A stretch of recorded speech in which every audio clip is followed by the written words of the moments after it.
Hi art friends! Hello art friends! We're Doodle. This is Adam. Hello. And I am Steph. This is the first time we've ever done something like this. Steph is one of the most creative people I know, and it's good that... too, sorry. On that note, let's jump into our first idea. So I wanted to do a haunted portrait. And my inspiration for this idea basically came from, we were watching the Kenan and Kel movie recently. Such an obscure reference! Oh my god. And there was a haunted portrait in there, and as soon as I laid eyes on that, I was like, oh, that has inspired a sketchbook moment. I know how I can do this. So I had to sort of devise my own little sort of polytab method, and sort of like crudely stuck it together at the back just with strips of paper, sticky tape and things. Hey, it works though, because all of that stuff, you say it's crude, but all of that stuff's hidden away behind the page anyway, and what you're left with is something that I think is really cool. I'm pretty sure I was doing this with a Crayola Twistables pencil, which has been like my go-to pencil recently. You bought those for me, and you've been using them more than me. There's another one on your desk somewhere, but I've hidden it, you ain't getting it. Okay. I want you to use it. Yeah, we have dug out the Kuretake Gansai. Yeah, this is a blast from the past. This is the paint palette that you bought for me. Yeah, this is going You bought back, this like, for me quite a while. ages ago. I purposely dug out this set because I couldn't actually find my Winsor & Newton golden ink, which is like my usual go-to like golden ink, especially in the month of like October because of like Inktober. Yeah, all that stuff. Mm-hmm. So instead, because I couldn't find that, I remembered that in Adam's watercolor set there's like a gold, a bronze and like a silver, and I wanted to get like a nice gold to make it sort of look like a very sort of vintage and shiny metallic Like frame. the old school frames, yeah, totally. Yeah, and then because I already had the Kuretake like Gansai Tambai, I can't remember. It's got like a long name. But yeah, I then just fished out these paints. I picked out a couple of colours, you know, to give it sort of like a limited colour palette. I do like the palette that you And chose. the colours, like because that. it's kind of hard to tell what the colours are just from like the colours on screen of like, you know how like watercolours look different when they're like wet compared to like when they're actually. Oh, totally. Because some blues, for example, can be so dark, but then when you put them on, they're very, very light. Yeah, exactly. I really wanted to get that sort of, you know, when you're in like primary school and you get one of those school projects and you've got to like tea stain it with like tea bags. Oh, yes. Yeah, I was trying to sort of paint this with that kind of like look in mind, with sort of like an old sepia kind of tone that looks like it's been sort of like aged by the weather, or it's been stuck in the sun for like longer than it should have been.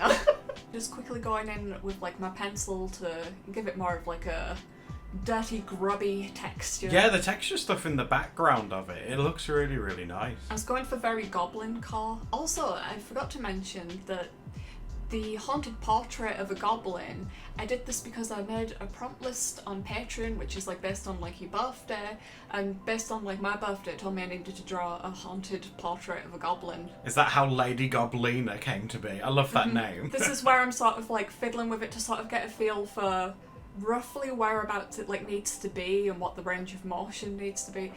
Like I was saying, there was a lot of sort of like trial and error with this, and it's definitely not perfect. But for something handmade, I'm proud of like how far I got with it. I think that's like the beauty of like these, because like this was in your sketchbook, but you could apply this to like a greeting card, for example. Not necessarily. Do people send Halloween greeting cards? But you know what I mean, right? Merry Halloween! But not only with the eyes, you could like apply this to like a ghost. You could have a ghost moving around. You could do this with like tons of different things. Exactly. And I ended up finding a yellow highlighter. It was one of my old Ohuhu Markers. It's a fluorescent one. And I used that to make the eyes yellow, and I think that it works added so like well. But the second prompt is one that I chose to do. It's basically a witch plus something. So naturally, I went with food because food is delicious. And then I thought, witch and food. What could go so well with a witch? Sandwiches. And then I was like, sandwich. And you know, while we were doing this, Adam actually accidentally made a Pinterest board called Club Sandwich. No, don't tell them about my Pinterest embarrassment. So if you guys are also looking for Pinterest inspiration, search Club Sandwich on... No, I'm gonna delete it. Oh my god. There'll be like club sandwich and there'll just be one sandwich in there. And it will be this one. I'll put it on screen. I will show you the inspo sandwich. Yeah, in we question, would love but... to see the inspiration behind this. Cause... No! Wow. Oh my god, no! But yes, I had a Pinterest moment, and a Pinterest moment. and I found this really, really nice sandwich, and I was like, yeah, I think a witch would totally summon this up. But giant, you know? Like, if you have, like, magic powers and you're a witch, you're not just gonna summon, like, a small sandwich, are you? You're gonna, like, summon, like, a huge thing. I'm sorry to just, like, abruptly cut No, you go off for there. it. I just need to aggressively compliment you for a moment. It's that little sort of, like, cocktail stick through the top of the hat. My weenie stick. Oh, that's our guinea pig Patch is having a drink right now, in case you're wondering what that sound is. You're saying that massive sandwich has made him very thirsty.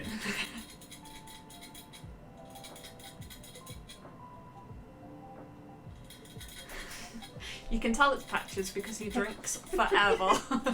And I also wanted to like get a close-up of me inking because I don't really do thick lines very often. I do very dainty thin lines, and I thought, no, this is a special video. I need to push myself. I will use a thick fine liner. I like that thing. That fine liner. It's barely been used.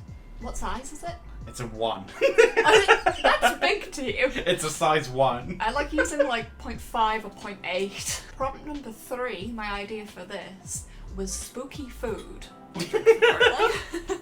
Okay, so for spooky food, I think Halloween's like a really good time to find inspiration for this because there's all kinds of sort of like Halloween-y sort of things that people do for like birthday parties and things. One thing that we really like is the Krispy Kreme donuts. Yeah, that they're they one do. of my all-time favourites. Like every Halloween I'm so excited to see what they've actually done because they make all kinds of different like little monster designs and it's different every year. Yeah, it's great. Another thing that we once did for Halloween a couple of years ago before we lived together, when we were like long distance and I came to stay with you, there's a picture of it way back on my Instagram. I might see if I can find it. If we can find it. in. Yeah. But it was some ice lollies that we'd made and I froze like, I think it was like purple lace string or something in it to look like worms. Yeah, it was like a fruit lace type thing. Yeah, they looked really cool. It's got the look that you're going for. I know you're trying to sell these, but they did taste gross. Hey, I made those for you. I know, but wasn't one of your finest things you've ever made.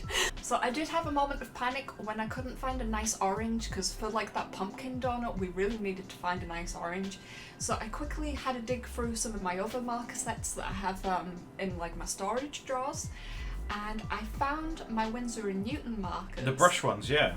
And inside there, I found one that was like a perfect bright orange colour, and it was literally called pumpkin, and as soon as I saw that I was like, oh my gosh, this is literally the perfect colour for like The this. perfect pumpkin. Yeah, I just couldn't not give it like a moment, so we even got like a little aesthetic shot at the marker and we'll be able to show it to you nicely on screen. It's gorgeous. It's the perfect thing for this. Prompt number 4 is one that I enjoyed more than what I thought I would, and that's like making a spooky sort of recipe up, like a witch recipe or something. And of course, when I think witches, Halloween and stuff, I think of frogs. Steph loves frogs as well. And I don't know, should I read the recipe out to you guys while I'm inking this frog? Oh my gosh, that could be pretty cool. You want me to? I've got it. I've still got like the sketch in front of Yeah, me. because we here. might not be able to see all that with like the details, but he puts so much effort into this. I love it. Okay, so I'm going to teach you how to make Croak on the Water, which is a simple level 1 spell. I love that it sounds like a cocktail. Well, you do need a drink. It says a simple potion to water breathe for 3 sand glass rotations, hun. That's so cool. I was like, do you mean minutes? And he's like, no, that doesn't sound as That cool. doesn't sound cool enough. Now, the recipe is 2 spriggan fingers, 1 toadstool that has to be red, 3 spoons of pond water, 1 squeeze of toad slime, and a strong stomach and a positive attitude, because it's going to taste really bad. Wait a minute. In the demonstration picture, there's a whole frog in there. I'm stirring him. And Okay. I'm using him to stir. You're just getting like the essence of frog. He's fermenting. And it says stir with a toad of your choosing for 1 sand glass rotation. So you have to stir with him for a minute. So this is like post minute. He's a bit tired. He's a bit confused. This kind of stuff, when you do sort of like the fantasy kind of things, it gives me like the Una vibes. Yeah, I love stuff Which, like that. Yeah. If you're wondering what that is, that's Adam's webcomic that he makes. Mm-hmm. So this is the 5th and final prompt. But on this one we went with the romantic collab idea. I'm so glad we did as well. I love this. This one was Adam's suggestion and I really loved it, and it was to draw your pet as like a Halloween character or wearing like a costume. And he also suggested if you don't have a pet, because there's people out there who don't have pets, you could do it as like a childhood stuffed animal, or maybe like a friend's pet. Or just an animal that you like, you know. You could draw a whale. I don't think anyone your owns a favourite whale. animal or something. You could do a whale if you want to. These are our pigs. I chose, well, I say chose. I ended up drawing Creston because I find patches harder to draw. Is that why? Yeah. So I drawn Creston, and you'll see Steph. She'll like ink patches as well. But I really like how Creston's like ears / eyebrows became like his Dracula hair. I thought that was really fun. That was my main inspiration for him to be like a Dracula pig. Yeah, I really like the spiky look and like that typical little widow's peak thing. Yeah. Because he does have very strong eyebrows, if you've never seen a photo He's a of gorgeous Creston. boy. We love him.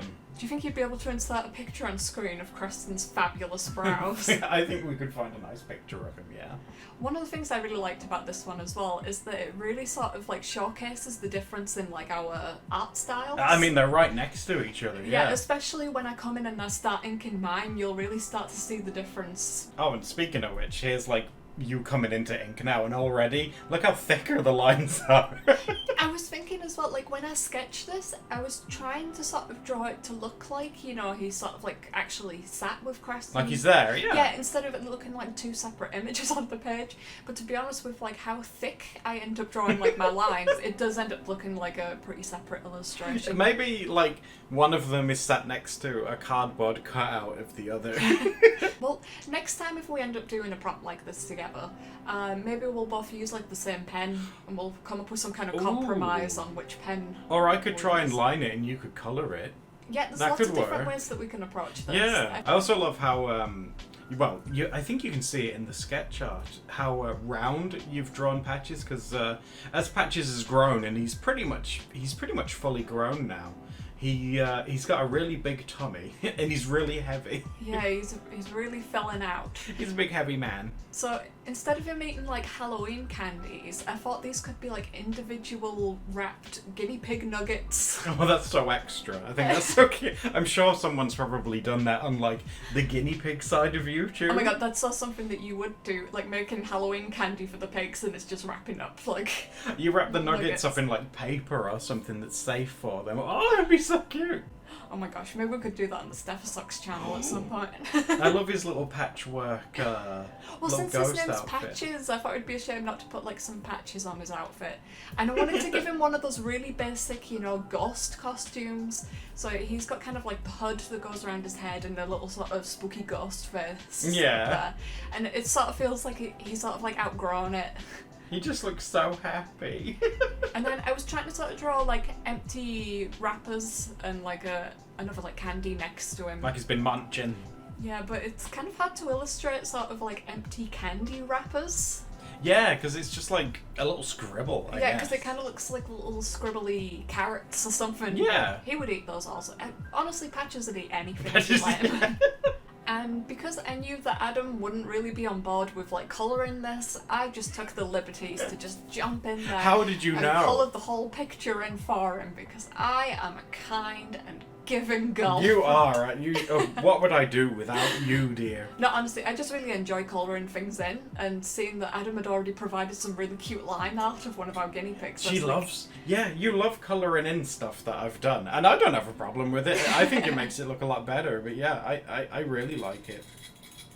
Oh, speaking of the pigs, there is that Patches That's having a drink? Patches again, Oh yeah. no, he's gonna be a while. I feel like colouring it in with the markers helped to sort of tie the two images in together a bit more. It definitely helped, like, definitely. And I also really love the red that you chose for his cape. That's such, like, a classic Dracula cape. I love that. Well, I did ask him, Adam off camera, like, what he'd be interested in the colours being for, like, the cape, because it was his drawing, so I wanted to make sure I was going with colours that he wanted. And he said red, and I was like, oh my gosh, I was thinking of going with red anyway, so this is good news for me. It's the OG. Also, because there's so many light details on our pigs, like, They're very light boys. yeah, we've got, like, Creston, who's white, we've got Patches, who's white, his outfit is, like, white, so I end up going in with, like, another marker to sort of colour in the background, and that sort of helps them pop out against, like, the Yeah, edge. yeah, it makes them look like they're somewhere. Like, does that make sense? And it gives it a bit more of, like, a stormy atmosphere as well, which it would be on Halloween night. Halloween, it tends to rain and it's kind of gloomy. You typically Spooky. go out when, like, the days are, like, shorter and it's dark and the weather's usually terrible and you're having a little shiver around in your Halloween costume. I've got very nostalgic memories. But yeah, guys, I hope that you have found these 5 ideas inspiring. And if you do actually do them, tag us in it somewhere and let us see. Oh my gosh, it took such a long time to, like, film this video, but I would really love to make more like it because I just love exploring different ideas and prompts and things. Do let us know. And until the next video, don't forget to like and subscribe so we can see you next time for another Doodle date. And check out our Halloween playlist because it's spooky dooky.